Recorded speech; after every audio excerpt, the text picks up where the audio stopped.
भारत के पड़ोस के एक और देश में अस्थिरता के बादल मंडरा रहे हैं। सियासी अस्थिरता की मैं बात कर रही हूं। वो बांग्लादेश जो अब से कुछ हफ्ते पहले तक एक मजबूत देश माना जा रहा था, अब वो आज अराजकता की चपेट में आ चुका है।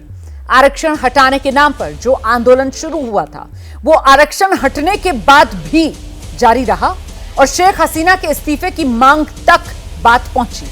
कल शेख हसीना के समर्थकों और विरोधियों के बीच पूरे देश में जबरदस्त हिंसा हुई और आज सेना के दबाव में आखिरकार शेख हसीना को इस्तीफा देना पड़ा। और न सिर्फ शेख हसीना को इस्तीफा देना पड़ा, बल्कि शेख हसीना को देश भी छोड़ना पड़ा है। तो बांग्लादेश में बगावत और बांग्लादेश में पल पल बदलती सियासी तस्वीर पर चर्चा करने के लिए खास मेहमानों का पैनल हमारे साथ मौजूद है। पहले मैं आपका परिचय करा देती हूँ। हमारे साथ पूर्व राजदूत दीपक वोरा जी मौजूद हैं। पूर्व राजदूत जेके त्रिपाठी जी हमारे साथ यहाँ स्टूडियो में मौजूद हैं। साथ ही आप देख रहे हैं lieutenant general retired Sanjay Kulkarni साहब हमारे साथ मौजूद हैं, डिफेंस एक्सपर्ट, और मेरे दो सहयोगी आशीष कुमार सिंह और मनोज्ञा लोईवाल, जो इस बड़ी कवरेज में लगातार हमारे साथ बने हुए हैं और पल पल का ग्राउंड अपडेट आप तक पहुंचाने का काम कर रहे हैं। बहुत स्वागत आप सभी का।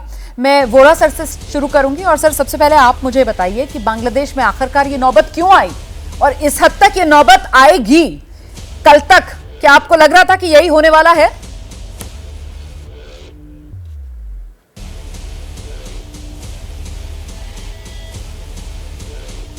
वोरा सर, अनम्यूट करना होगा आपको। सर म्यूट है। मेरी आवाज आ रही है आपको? जी जी, अब आ रही है सर।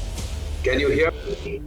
जी धन्यवाद। मैं कह रहा था कि मैं तारीफ कर रहा था कि आपके चैनल पर जब भी आता हूं बहुत अच्छा लगता है। शिकायत यह है कि आप एम्बेसडर जनरल साहब सबको लाते हैं, उनकी जानकारी मुझसे कहीं ज्यादा है, तो मैं कोशिश करता हूं।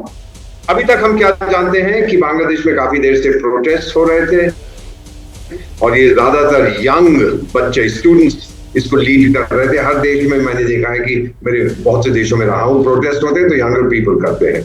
फिर दूसरी चीज हमें मालूम है कि फौज ने शेख हसीना को कहा अब आप यहां से चले जाइए, क्योंकि आपके अगेंस्ट गुस्सा है, आप चले जाएंगे कुछ हद तक शांति हो जाएगी। जब मेन जो होता है लोगों का दुश्मन कोट अनकोट वो चला जाता है तो लोग कुछ शांत हो जाते हैं। तीसरी चीज जो हम जानते हैं कि वो भारत आ रही है, अभी ये मालूम नहीं उसको यहाँ पे पॉलिटिकल असाइलम दिया जाएगा कि नहीं। वो ऐसे नहीं आती है मैम, हम लोग पहले पूरा प्रोटोकॉल होता है, वो बोलती हैं कि भाई मैं आना चाहती हूँ, क्या मेरे को ओवरफ्लाइट परमिशन दी जाएगी, लैंडिंग परमिशन दी जाएगी, एटसेट्रा एटसेट्रा। वो हमने बहुत जल्दी कर दिया। अब कारण क्या है?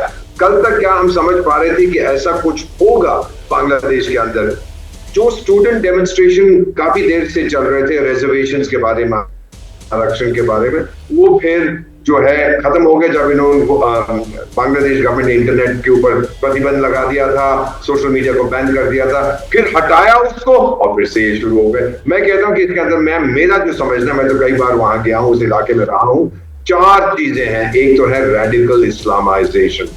1971 से पहले, बांग्लादेश के धर्म से पहले, वहां की महिलाएं 10 में से 1 शायद हिजाब पहनती थी, आज 10 में से 10 हिजाब पहनते। बहुत इस्लामाइजेशन। दूसरा, यहाँ डेवलपमेंट जरूर किया शेख हसीना ने, लेकिन एम्प्लॉयमेंट नहीं जनरेट कर पाई यंग लोगों के लिए। 20% according to the IMF 20% unemployment है। तीसरा, क्लाइमेट चेंज बहुत सीवियर इंपैक्ट का है। और चौथा और आखिरी, फॉरेन इंटरफियरेंस। मैम, इन्होंने कोशिश की थी कि वो इलेक्शन हार जाए, पश्चिमी देशों ने, यूनाइटेड स्टेट्स में वो इलेक्शन हारी नहीं, अब वो रेजिम चेंज में लग गए। तो ये चारों का जो टॉक्सिक कॉकटेल है, इसने वहां पर एक ऐसी स्थिति पैदा कर दी थी कि शायद गृह युद्ध, सिविल वॉर हो जाती। और हम लोग शेख हसीना की दाद देते हैं कि उसने देखा कि स्थिति बहुत खराब है, वो चली गई वहां से। अब लंदन जाती है, अमेरिका जाती है, फिनलैंड जाती है, कहां जाती है से हमें I have no comment on this. But Bangladesh ने, जैसा उन्होंने शेख साहब के साथ किया था, शेख मुजीबुर रहमान के साथ, वैसा ही उनकी बेटी के साथ था। समाप्त करते हुए एक चीज बताता हूँ, 72 मार्च में मैं राष्ट्रपति भवन में था, देश की राजधानी में, ऑल इंडिया रेडियो कवर कर रहा था, जब शेख मुजीब लंदन से दिल्ली आए, दिल्ली से ढाका। उनकी बेटी गई है दिल्ली, ढाका से दिल्ली और फिर दिल्ली से शायद लंदन। देखिए कितना बदलता है, कितना वही रहता है। बिल्कुल सर, और आज 2024 में हमने एक बार फिर से देखा कैसे उनकी बेटी जो है उन्होंने इस्तीफा दिया और वो बांग्लादेश छोड़कर गई, और शेख मुजीबुर रहमान की जो प्रतिमा वहां बांग्लादेश में ढाका में लगी हुई है सर, उस पर प्रदर्शनकारी चढ़कर बाकायदा हथौड़े से उस मूर्ति को तोड़ते हुए नजर आए। और वो जो आप पॉलिटिकल असाइलम की बात कर रहे थे कि वो हमें सूत्रीय जानकारी दे रहे हैं सर कि पॉलिटिकल असाइलम को लेकर कोई मांग नहीं रखी गई है शेख हसीना की तरफ से।